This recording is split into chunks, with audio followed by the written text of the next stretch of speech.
memberi kepada engkau keturunan yang banyak, dan mereka akan menjadi satu bangsa yang besar. Aku akan memberkati engkau dan menjadikan namamu termasuk, sehingga engkau menjadi berkat kepada bangsa-bangsa.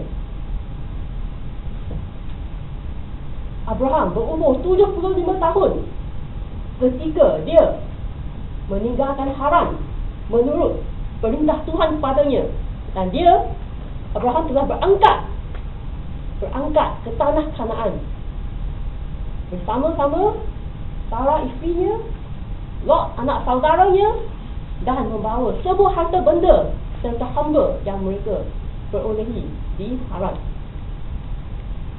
Tuan-tuan dan puan-puan sidang hadirin yang saya hormati, petikan ini diambil daripada kitab suci agama Kristian, dan saya percaya ada persamaan di antara agama Kristian dan agama Islam berhubung dengan kisah Nabi Abraham ini. Pada malam ini kita akan sama-sama merenung serta mengambil iktibar dan ilham daripada kisah yang dikenali nama ini. Tuan-tuan dan puan-puan, Nabi Abraham ataupun Ibrahim adalah seorang insan yang luar biasa. Ini adalah kerana beliau berani meninggalkan kawasan keselesaannya untuk pergi menetap di sebuah negeri asing yang belum diketahui baik buruknya. Abraham memiliki satu keistimewaan. Dia percaya. Apa yang dia percaya? Pertama, dia percaya bahawa Tuhan wujud. Kedua, dia percaya bahawa Tuhan benar-benar sudah berfirman kepadanya. Ketiga, dia percaya Tuhan berkuasa dan boleh melakukan apa sahaja yang dikehendaki. Keempat, dia percaya bahawa Tuhan akan menunaikan janji kepadanya. Dan kelima, dia juga percaya bahawa dia mampu menjalani kehidupan yang mendapat yang diredai Tuhan, agar Tuhan terus bersama-sama dengannya. Dan oleh kerana semua ini, Abraham percaya bahawa apa yang dia akan peroleh di negeri asing adalah lebih baik daripada apa yang dia sedia ada. Tuan-tuan dan puan-puan, bagaimana pula dengan kita? Walaupun kita tidak menerima perintah terus daripada Tuhan untuk melakukan sesuatu, banyak perkara percaya Abraham juga dipercayai oleh kita semua. Kita juga percaya Tuhan wujud. Kita juga percaya Tuhan berkuasa. Dan kita juga percaya bahawa Tuhan telah berjanji untuk membantu semua insan yang berusaha bersungguh-sungguh untuk mengejar cita-cita yang murni, cita-cita yang diredainya. Tapi mengapa kita tidak boleh percaya bahawa masa hadapan kita di tempat baru adalah lebih cerah daripada masa sekarang? Diakui bahawa cara pemikiran ini belum lagi sebasi dengan masyarakat umum. Saya mendapati bahawa bahasa mendapat agak banyak peribahasa yang tidak menggalakkan seseorang itu cuba melompat lebih tinggi daripada orang-orang di sekelilingnya. Sebagai contoh, peribahasa yang dikejar, yang dikandung kefikiran.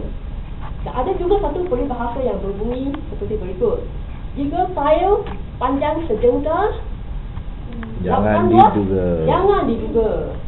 Ya, dan saya percaya bangsa-bangsa lain juga mempunyai peribahasa yang membawa maksud yang sama.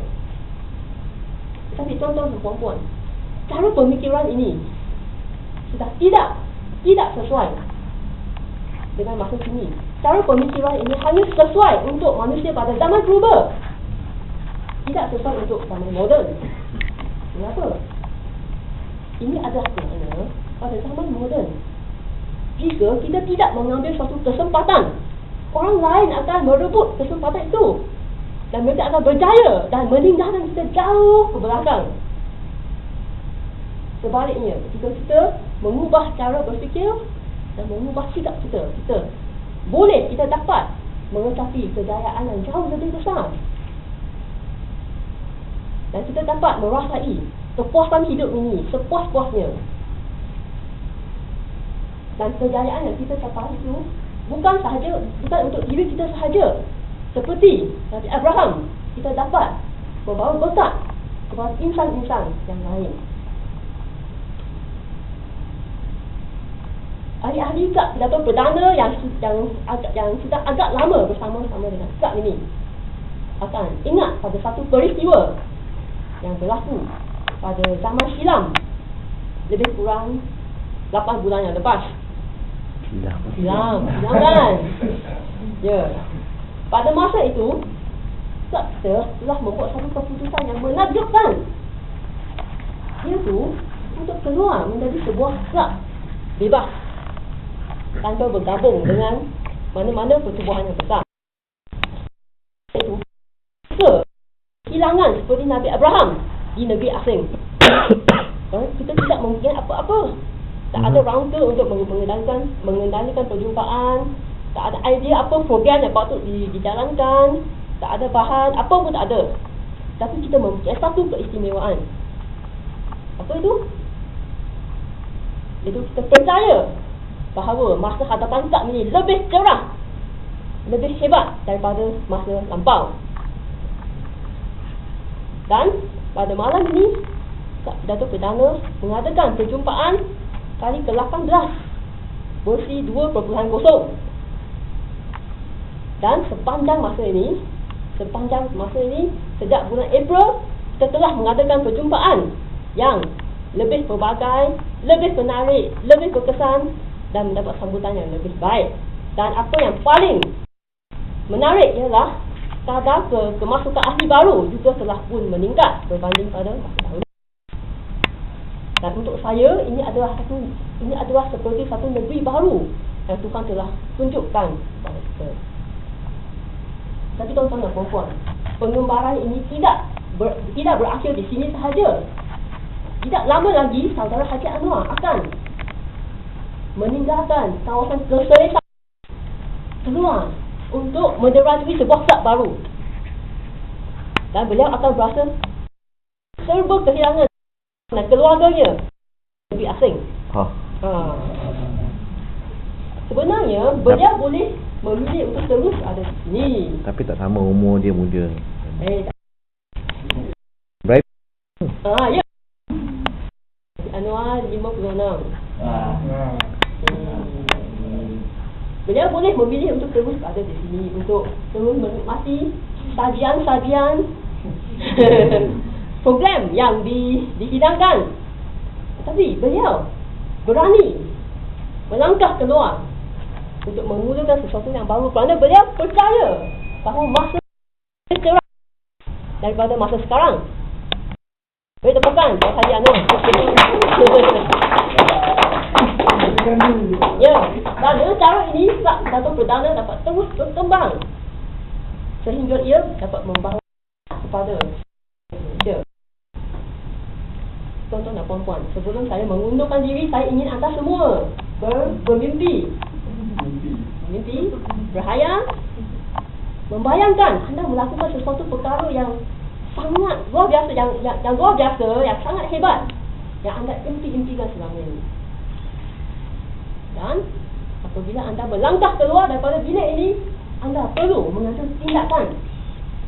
Anda mesti percaya bahawa anda boleh berjaya, anda boleh membawa berkat kepada insan-insan, kepada ramai insan yang lain. Dan jika anda berusaha bersungguh-sungguh, saya percayalah Tuhan yang Maha Adil ini akan membawa anda ke sebuah negeri yang Tuhan akan tunjukkan kepada anda. Dengan itu, saya ucapkan selamat maju jaya dan sekian, terima kasih.